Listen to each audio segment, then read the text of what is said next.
Yes, thanks, John. It was a bombshell yesterday when Greg Bennett announced that he is leaving the training scene at Scone to take up a job with Aquis Farm in Queensland to run their racehorse development program, breaking in and pre-training of racehorses, but no longer a trainer out of the thoroughbred capital of Scone, and he's ready to saddle up a few today. We're counting down the days. These will be your last few runners. Yeah, well, I've got 8 weeks to go, so there's plenty of time and a lot of unfinished business to do. There's a lot of winners to train between now and the 1st of April because that'll be the end of it. So hopefully we can go out with a bit of a bang, and whether that's at the top end of the championships or just a winner here or at Scone or highway handicap or something, I'll take any winner I can get over the next 8 weeks. Well, let's go through it all. How did the offer come about from Aquis? Literally 10 days ago, Greg, I received a phone call from an Aquis representative asking me if they said, look, this is a left field question for you. This is what we're wanting to do, and we're wondering if you'd be interested in coming on board and helping us do it. And then they went through the job description, and I listened intently, and it sounded great. And then they, after about half an hour, we got into the package that went with it, and I asked them to repeat that a couple of times. And when they did that, and I had time I was home alone at the time too, so I didn't have anyone immediately to talk to. So I basically slept on that and was a bit of shock horror. And then when Wendy got home and my daughter Chloe got home, we had a quick talk the next day and virtually booked tickets to go to the Gold Coast and fly out and see them and have a look and a serious chat about it. That was last week, and here we are 5-6 days later, and I've signed on the dotted line. Well, just briefly, tell us about what Aquis is and what you'll be doing there. Well, look, Aquis is becoming a big player in Australian racing and breeding, but they're not just that. I mean, if you look at the Aquis portfolio, they're worldwide. They're a global development company that have got casinos and hotels and motels all through Southeast Asia and the east border of Australia and the United States of America. They have a big thoroughbred interest in Kentucky. Mr. Fong and his family are passionate about coming in the right way and making a steady impact on racing and breeding in Australia, and they've chosen to start it at Queensland. They do want to expand back into China and Asia with their product, not wholly and solely. They want to make an impact here, which I think in turn down the track we'll see them move a little bit more substantially into the Hunter Valley as well. But that's another story. But they've got 4 stallions there, they've got mares, they breed, they're not breaking in there. That's something we're going to develop after I move up there.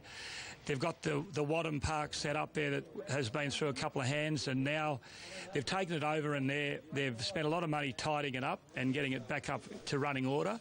And what I saw last weekend just basically, it's a state-of-the-art setup, and for me to go up there and get young horses going and educated, I couldn't ask for anything better. So you're going back in time, as it were. You were a latecomer to start training. Yeah. You break in famously Makybe Diva, but the likes of Typhoon Tracy and Ha Ha and All Silent. Yep.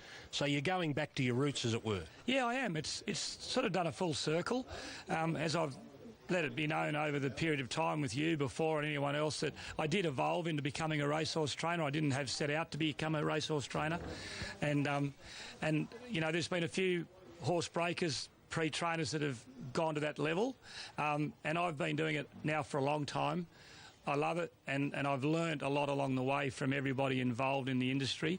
Asked a lot of questions early on, and because that's the only way you are going to learn.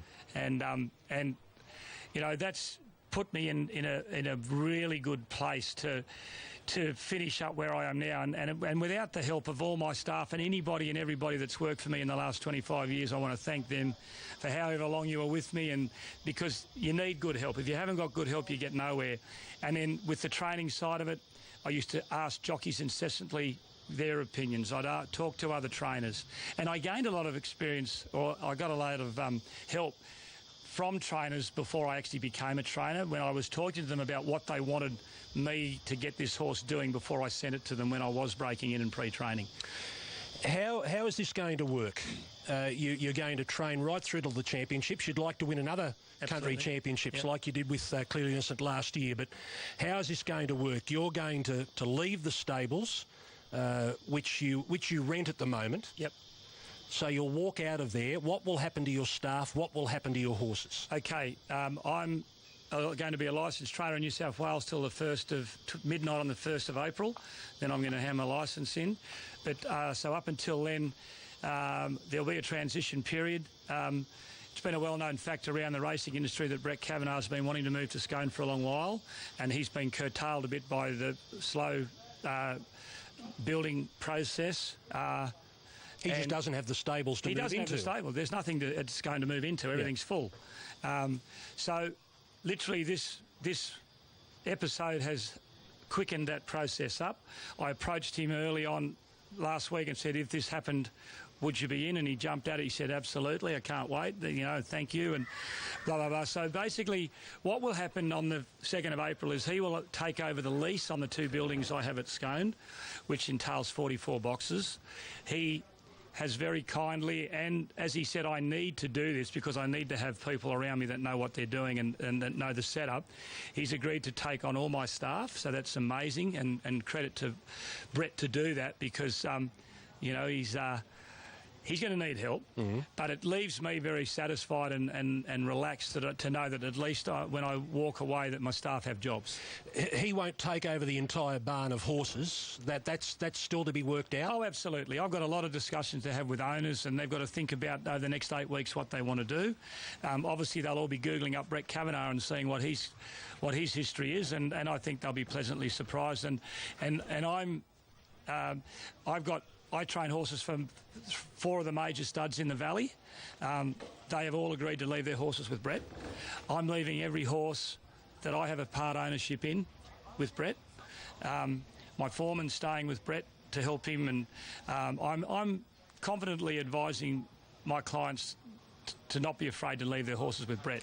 But if they do choose to move them on, that is their business. And the staff will stay on as long as they Staff can stay on as long as they like after the 1st of April, and they've got to form a relationship with Brett then. Okay, well, I don't want you to speak for Brett. We'll get to him a little bit later. But as far as his horses and his clientele are concerned, it's going to be a long process for him to move out of Albury. He'll maintain that stable in the meantime? Well, he's got to. Yeah.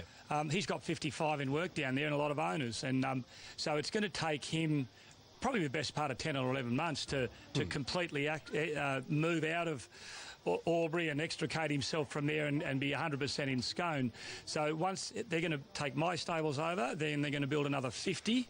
He wants to have 100 in work and be wholly 100% in Scone, but that will take best part of this year. But it's a nice kickstart for him to walk in and hopefully a stable full of horses that are up and running. And I guarantee you that the minute a horse moves out of a box, he'll have one to go into it from his setup down south. Okay. Any idea of what's happening with Clearly Innocent? Have you spoken to Crestfield? I've had long conversation with Wayne Bedgegood, who's the racing manager and overall manager of Crestfield for Bruce Neal. I haven't personally spoken to Bruce, but that will be happening in the next few days. Wayne has obviously spoken to Bruce about this because I don't only have that horse, I've got a few horses for Crestfield. Look, that decision will be made. But in the short term, for the next 8 weeks, he's definitely staying with me, and I'm hoping he's been here long enough now.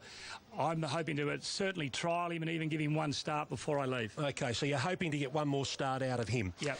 Now, as far as the country championships are concerned, you've got a team that is heading towards the country championships. How many are you aiming for your heat at Scone in what is only a couple of weeks away? Yeah, 5th of March. I've got 4. One resuming today. He's only a Class 1 horse, but he's a very nice horse called Mr. Marmalade. I had In Vienna resume last week at Scone. She's racing on the 11th at Randwick and then on to another race at... she probably won't race after that. She'll have the race on the 11th and then go to the heat. Right. Also, Malone is resuming in a highway handicap on Saturday at Randwick, albeit with a lot of weight, but he's drawn barrier 1, thank goodness. And I've got my good friend Tommy Berry on him. And so, he's carrying the grandstand, that horse, and it'll probably beat him, but that's not his grand final. And then I've got a really nice horse that I've had one preparation with already coming up, and that's Sassabee. He's trialling, having his second trial at Gosford on Monday, and then he'll run in a race at Scone on the 17th of February, and then probably another run or maybe a trial in between that, and then second up into the 5th of March. Do you think there'll be a few tears when you walk away from Scone, a town you love so much, that's given you so much as well, to pack up and leave? I came to Scone as a very young man, unmarried, single, with a dream, and I achieved that. Met my wife, had a family, set up a really good setup, you know, it was great. And we've developed and grown, and I think the tears will come from, there'll be tears on our part.